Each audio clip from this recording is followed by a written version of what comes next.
Well, we welcome you to a very special edition of the Hilltop Hoops Hour here on this Sunday as we come your way from inside the Sobrato Center following all the Selection Sunday coverage. The USF Dons watch their name come up on the board, and we'll have a special program here tonight. We'll be joined by USF head coach Todd Golden in our opening segment. Our next segment will be player-packed as we'll hear from USF Dons point guard Jamari Bouye.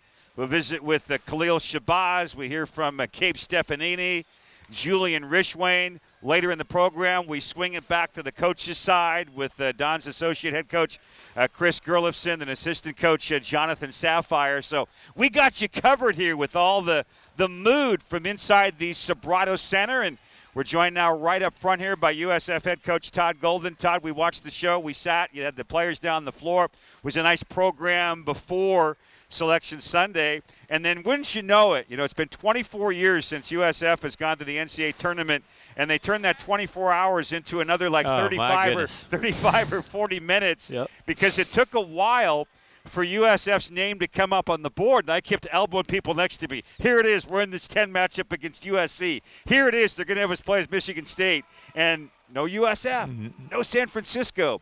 But finally it came. You're going to take on Murray State.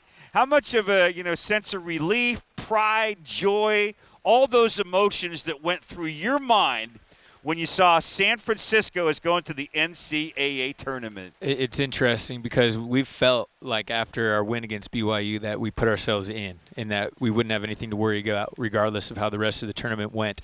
And, every bracketologist mirrored that thought. We were in 100 out of 100 this morning. I checked before coming in. All 100 of them. All 100. But it still did not make those 30 minutes any easier sitting there waiting to see our name get called. And to your point, we were thinking we could be in the 8-9 game in San Diego next to Arizona, and we weren't in that one. And then we saw USC as a 7 seed, thought we could be the 10 against them. We weren't there. Yeah. And then we get to the fourth rung of the bracket or whatever, fourth quadrant.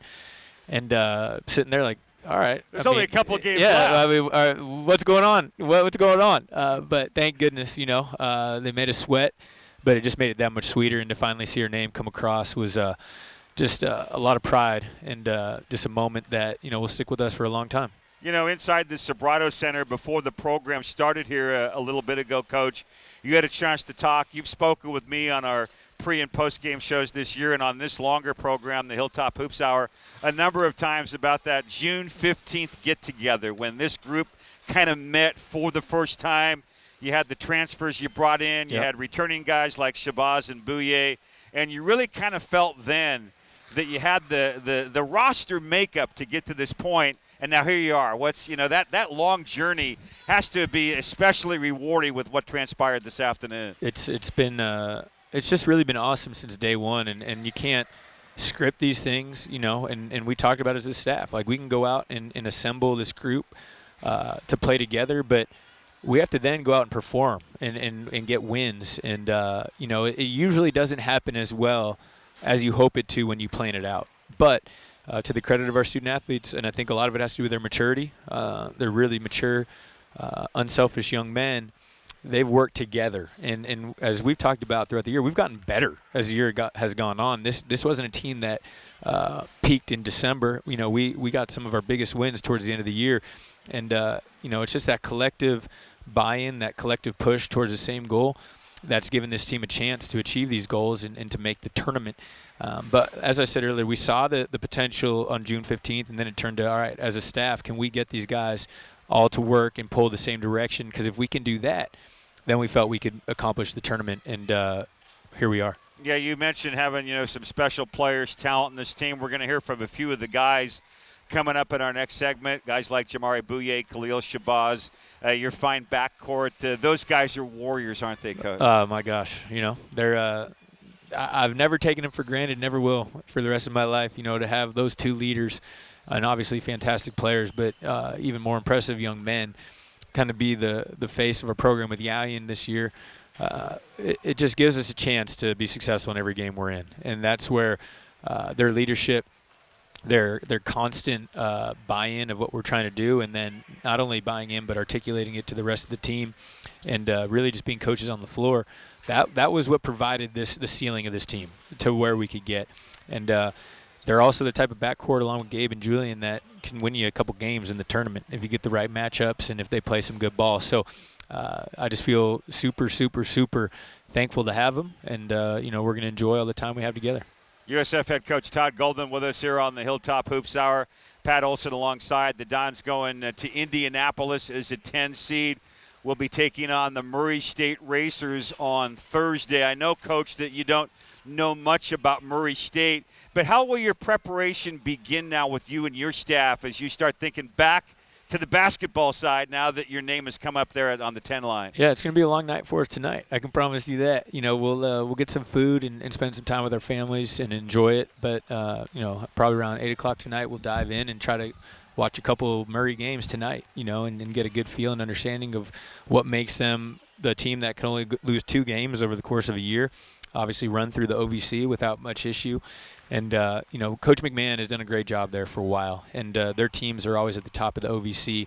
And, they're in the tournament every year if it's not for a tough, loss in the OVC tournament. So, they're a team that expects to win. At the same time, I think it could be a good matchup for us coming out of the OVC. And if we can find a way to game plan well and our guys go out and perform the right way, it's a game that we can win in the first round. The tournament presents itself as a unique experience for your young student athletes that are going to, go through this for the first time.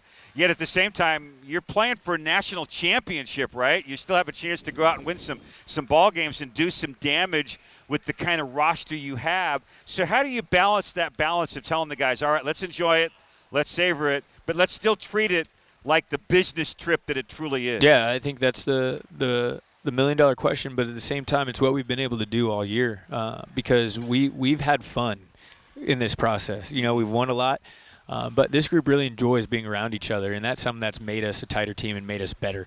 As you know, you've been with us all year and seen it. And it's really, it's the inspiration from JB, from Khalil, Yayan, these veteran guys. Like, hey, we're not satisfied just making the tournament. As amazing as it is and making history and everything, it's great, but we're going to be disappointed if we don't win on Thursday. We want to stay there for a couple games and hopefully get to continue playing into next week. So it'll be the message as soon as we get together tomorrow. Like, hey, let's enjoy this, but at the same time, we have to do everything we can to put ourselves in a position to win a couple games out there.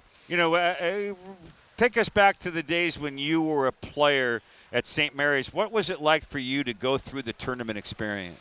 I just remember it goes quick. It's you get on a plane and you got media stuff. You got like short practices in the venue. You got friends, family. You got a lot of stuff going on, and you have to really just kind of take your time and soak it up and enjoy it. But it's one of those things where if you don't fully appreciate the moment, it'll be gone. And so that's my message to the guys is, hey, I've been in twice. I wasn't fortunate enough as a player to win a game in the tournament, and I just remember it went by really fast. So I want our guys to really enjoy it. Coach, earlier here this afternoon inside the Sobrato Center, you had the Selection Sunday get-together that I alluded to. Very well attended. Yeah. How nice was that for you and your team to walk out and see, gee, there's not just 12 or 14 people here. They got the gym about half full. It was a lot of folks. And, they asked a question at one point. Joe Hallisey, the longtime public address announcer, asked people, who was here in 1998?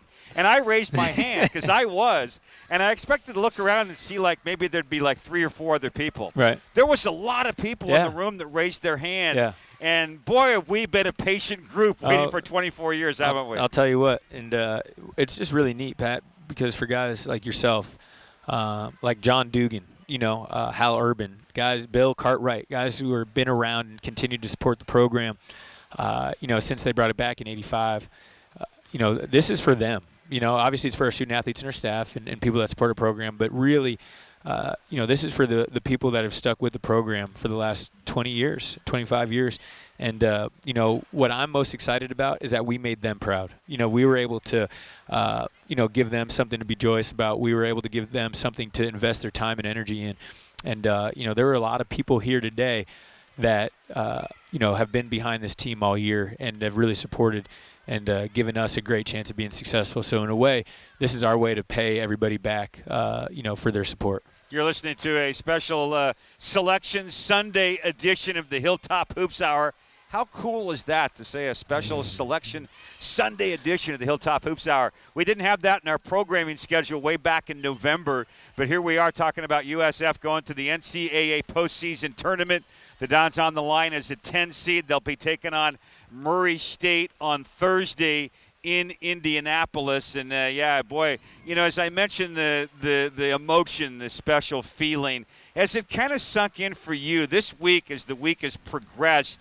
I found myself a couple times going out in the front porch and just sitting there and looking in the woods and going, holy cow, it's been 24 years. And I'll admit one night, I sat there and welled up a little bit. And I thought today that I might lose it when I saw the name come up on the board. But since it took so long, it was more a sense of relief than it was, excitement and those tears coming down your cheek.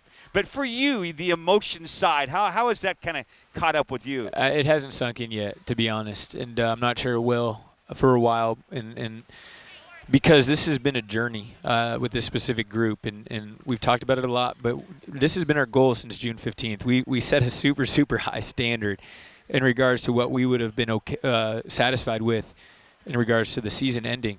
And so there was we put a lot of pressure on ourselves is the bottom line. And one thing that we always talked about as a team is pressure.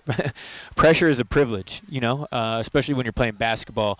When you're playing for something that makes you feel a certain way, it's a valuable thing, and not everybody gets to experience it. You probably heard me talk to the guys in the last month saying, hey, there's really only about 50 or 60 teams right now that are playing meaningful basketball right now. We're one of those teams. So we should feel that pressure in a positive way. We're playing for something right now when other people are thinking about their spring break plans.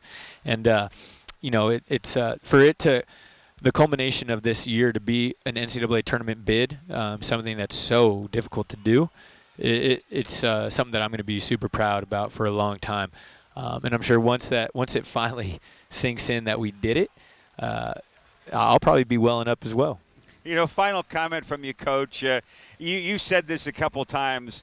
I can't remember the last time a team that wasn't St. Mary's or BYU or Gonzaga that earned an at-large spot. I think it was 2002, Pepperdine. From the West Coast Conference postseason tournament to go to the dance. Pretty cool stuff that after 20 years have gone by, the first team not named Gonzaga, BYU, or St. Mary's that gets an at-large berth is the University of San Francisco. Pretty cool stuff. It's amazing. And, again, it was a long time coming, like we talked about.